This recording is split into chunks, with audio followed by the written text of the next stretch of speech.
মুক্তিযুদ্ধে নেতৃত্ব দেয়া দলটির রয়েছে আন্দোলন সংগ্রামে গৌরবোজ্জ্বল ভূমিকা।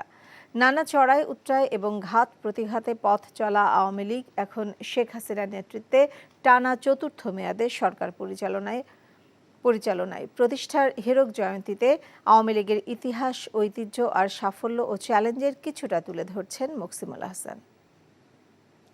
সময়টা ১৯৪৯ সালের ২৩শে জুন। শুরুটা পুরান ঢাকার টিকাটুলির ঐতিহাসিক এই রোজ গার্ডেন থেকেই, অর্থাৎ এখন থেকে ৭৫ বছর আগে এদিনে এখান থেকেই তৎকালীন মুসলিম লীগের প্রাদেশিক সম্মেলনের মধ্য দিয়ে নতুন রাজনৈতিক দল হিসেবে আত্মপ্রকাশ হয় আওয়ামী লীগের। ভাষা আন্দোলন থেকে মুক্তিযুদ্ধ, বাঙালির স্বাধিকার থেকে বাংলাদেশের স্বাধীনতা সংগ্রাম পর্যন্ত এদেশের প্রতিটি আন্দোলন সংগ্রামে দলটির রয়েছে গৌরবোজ্জ্বল ভূমিকা, বলছেন দলটির নেতারা। এখন জন্ম সনদ দিয়ে খোলো বিকাশ স্টুডেন্ট অ্যাকাউন্ট, নিজের বিকাশ নিজে কর।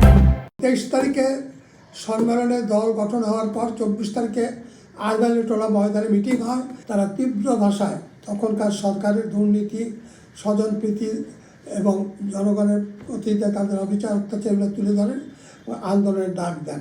এই যে প্রেক্ষাপটে আওয়ামী লীগের সৃষ্টি, তখন থেকে আওয়ামী লীগ জনগণের কথা বলে আসছে এবং তখন থেকে আওয়ামী লীগ এই দেশের মানুষের বাঁচার দাবি, স্বায়ত্তশাসন, স্বাধিকারের কথা সব কিছু বলে আসছে। নব্য স্বাধীন দেশ গঠনে বঙ্গবন্ধুর নেতৃত্বে আওয়ামী লীগ সময় পায় মাত্র ৩.৫ বছর। ৭৫-এর ১৫ই আগস্ট বঙ্গবন্ধুকে সপরিবারে নৃশংসভাবে হত্যা করা হলে চাপে পড়ে দলটি।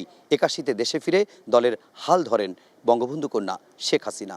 ৯৬-র নির্বাচনে বিজয়ী হয়ে রাষ্ট্র ক্ষমতা গঠন আর ২০০৮-এর নির্বাচনে বিজয়ের পর টানা চতুর্থবারের মতো এখন রাষ্ট্র ক্ষমতায় আওয়ামী লীগ। এখন জন্ম সনদ দিয়ে খোলো বিকাশ স্টুডেন্ট অ্যাকাউন্ট, নিজের বিকাশ নিজে কর।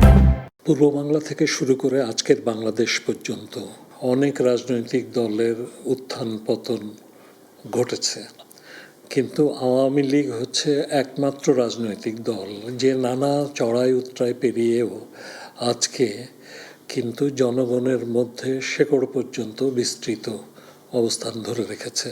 ক্রমবর্ধমান বৈষম্যের বিপরীতে দাঁড়িয়ে সাধারণ মানুষের স্বার্থের অর্থনীতি গড়ে তোলা, দেশের সকল মানুষের কাছে উন্নয়নের সুফল পৌঁছে দেওয়া, সেটাও একটা বড় চ্যালেঞ্জ। একই সঙ্গে রাজনীতি বিশ্লেষকরা মনে করেন ক্ষমতায় টিকে থাকতে কিংবা ব্যক্তি স্বার্থ রক্ষায় নয়, বরং নিঃস্বার্থভাবে জনগণের কল্যাণে কাজ করলে আওয়ামী লীগ টিকে থাকবে মাটি ও মানুষের মাঝে শত সহস্র বছর জুড়ে।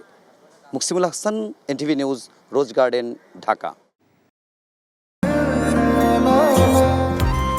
আমি মনে হয় তোমারে ভালোবাসি, মনে হয় না, আসলেই ভালোবাসি।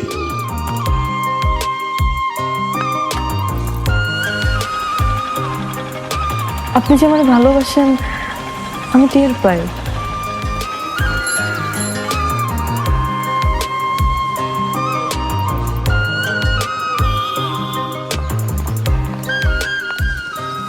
বুকের বাম পাশে যে ব্যথাটা হয়, ওই ব্যথাটার কাছে প্রশ্ন করে দেখো না, ভালোবাসো কিনা।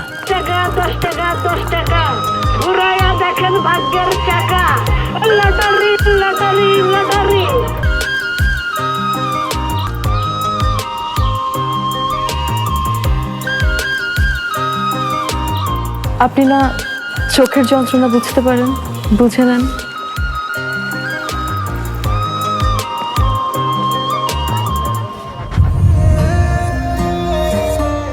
কিন্তু পুরো জগৎ মিথ্যা বলতে পারে, মানুষের চোখ কিন্তু কখনো মিথ্যা বলে না।